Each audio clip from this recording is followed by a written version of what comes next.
अपने पूर्व जन्म में कौन थी माता सीता? तो दोस्तों आइए जानते हैं कि माता सीता अपने पूर्व जन्म में कौन थी। तो दोस्तों आपसे बता दे, मर्यादा पुरुषोत्तम प्रभु श्री राम की धर्मपत्नी माता सीता, जिन्हें लोग जानकी, मैथिली, वैदेही और न जाने किन किन नामों से जानते हैं। माना तो ये भी जाता है कि माता सीता देवी महालक्ष्मी का अवतार है। लेकिन क्या आप जानते हैं कि माता सीता ने राजा जनक के घर में क्यों जन्म लिया? अपने पूर्व जन्म में कौन थी माता सीता? जब जब धर्म की हानि होती है और पाप बढ़ता है, तब तब भगवान धरती पर प्रकट होते हैं। ये संपूर्ण सृष्टि भगवती जगदम्बा की ही माया है। आज से कई वर्ष पूर्व त्रेता युग में एक समय भगवान श्री हरि विष्णु क्षीरसागर में योग निद्रा में लीन थे और देवी लक्ष्मी प्रभु के चरण दबा रही थी। तब भगवती लक्ष्मी ने श्री हरि के हृदय में विराजमान हो प्रभु से प्रार्थना करी कि मैं पृथ्वी लोक पर कुछ समय के लिए जाना चाहती हूँ, और इस प्रकार श्री हरि की स्वीकृति लेकर देवी लक्ष्मी पृथ्वी लोक के भ्रमण पर चली गई और वहां देवी की भेंट देवताओं के गुरु बृहस्पति से हुई। देव गुरु बृहस्पति ने मां से इच्छा प्रकट की कि हे महामाया, देवताओं के उद्धार और असुरों के विनाश के लिए आप मेरे कुल में जन्म लें। इस प्रकार देवी लक्ष्मी ने बृहस्पति के पुत्र ब्रह्मऋषि कुशध्वज की पुत्री के रूप में जन्म लिया। अपने जन्म के कुछ समय बाद ही उस कन्या को वेदों का ज्ञान हो गया था, इसलिए उस कन्या का नाम वेदवती रखा गया। वेदवती एक बहुत ही सुंदर कन्या थी जो भगवान विष्णु की परम भक्त थी। वेदवती अपनी भक्ति में इतनी लीन हो गईं कि भगवान विष्णु से प्रेम करने लगी। अपने मन में श्री हरि से विवाह की इच्छा ले कठोर तपस्या करने लगी। पालनकर्ता श्री हरि ने वेदवती को दर्शन देकर कहा कि इस विष्णु स्वरूप में मैं आपकी यह मनोकामना पूर्ण नहीं कर सकता, किंतु अगले अवतार में मैं आपकी मनोकामना पूर्ण होने का वचन देता हूँ। पर देवी वेदवती तो पुनः श्री हरि के ध्यान में लीन हो गईं और फिर एक बार उस स्थान पर परम शक्तिशाली असुर रावण वहां से गुजर रहा था और उसकी नजर वेदवती पर पड़ी।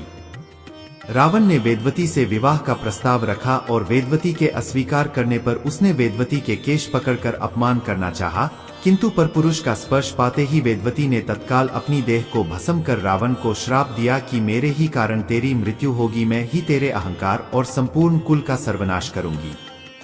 फिर क्या था, वेदवती ही अपने अगले जन्म में मिथिला नरेश जनक की पुत्री सीता के रूप में प्रकट हुई। मिथिला नगर में भयंकर अकाल के कारण जब सूखा पड़ गया तो वहां के दुख दूर करने मिथिला नगर में साक्षात भगवती लक्ष्मी स्वरूपा वेदवती ने अवतार लिया। देवी लक्ष्मी धन, वैभव और ऐश्वर्य की देवी हैं, जिनके आगमन से सुखों के भंडार भरते हैं। त्रिकाला दृष्टि रखने वाले ऋषि मुनियों ने राजा जनक को सोने के हल से खेत जोतने को कहा। जहां मिट्टी के भीतर से सोने और मणियों से जड़े सूप में एक कन्या मिली जिनका नाम सीता रखा गया। राजा जनक की पुत्री होने के कारण माता सीता को जानकी नाम से भी संबोधित किया जाता है। उस कन्या के जन्म लेते ही वर्षा होने लगी और हरी हरी खेती सरसर लहराने लगी। राज्य में धन वैभव बढ़ता गया। जिस दिन माता सीता का जन्म हुआ उस दिन वैशाख मास की शुक्ल पक्ष की नवमी तिथि थी, जिसे आज हम सीता नवमी के नाम से जानते हैं।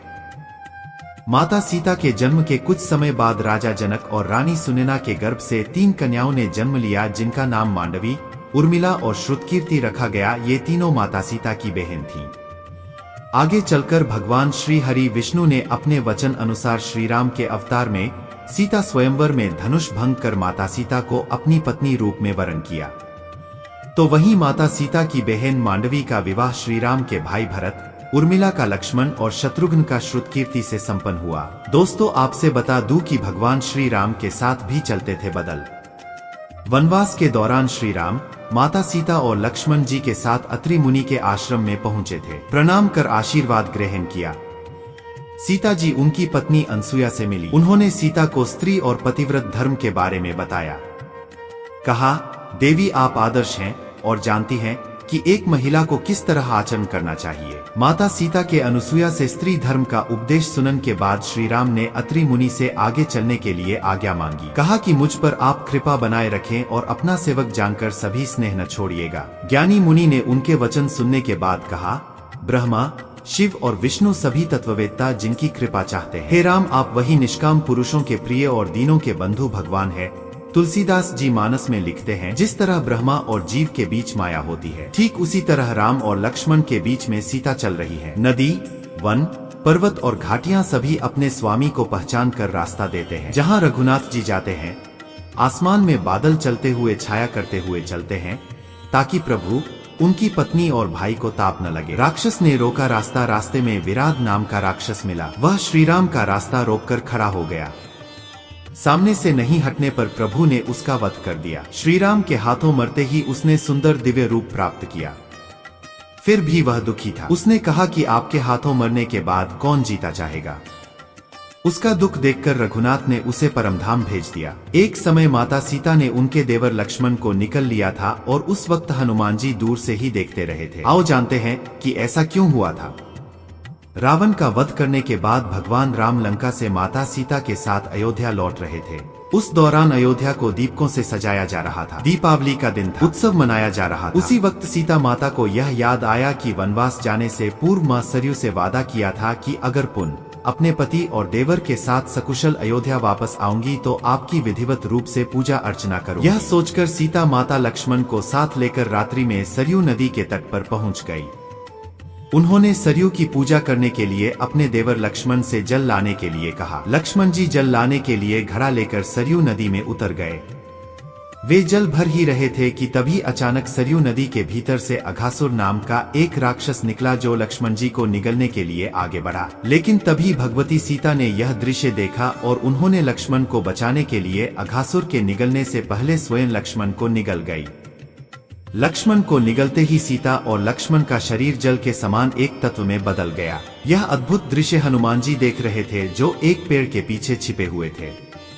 उन्होंने सीता और लक्ष्मण का जलरूपी सम्मिश्रण शरीर एक घड़े में भर लिया और भगवान श्री राम के सम्मुख उपस्थित होकर सारी घटना सुनाई। हनुमान जी की सारी बात सुनने के बाद भगवान राम मुस्कुराए और उन्होंने हनुमान जी को बताया कि इस राक्षस को भगवान शिव का वरदान प्राप्त है, इसलिए इसका वध मैं भी नहीं कर सकता। भगवान शिव के इस वरदान के अनुसार अघासुर का वध तभी किया जा सकता है जब सीता और लक्ष्मण का शरीर एक होकर किसी तत्व में बदल जाए और हनुमान उस तत्व का उपयोग एक शस्त्र के रूप में करें।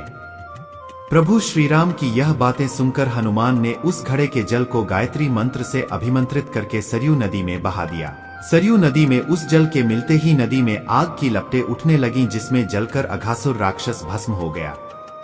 अघासुर के भस्म होते ही सरयू नदी ने सीता और लक्ष्मण को उनका शरीर वापस कर दिया और इस तरह से उन्हें फिर से एक नया जीवन मिला। प्रभु श्री राम को वनवास मिला, लेकिन माता सीता पतिव्रत धर्म निभाने के लिए महलों के सुख वैभव को छोड़कर उनके साथ चल दी।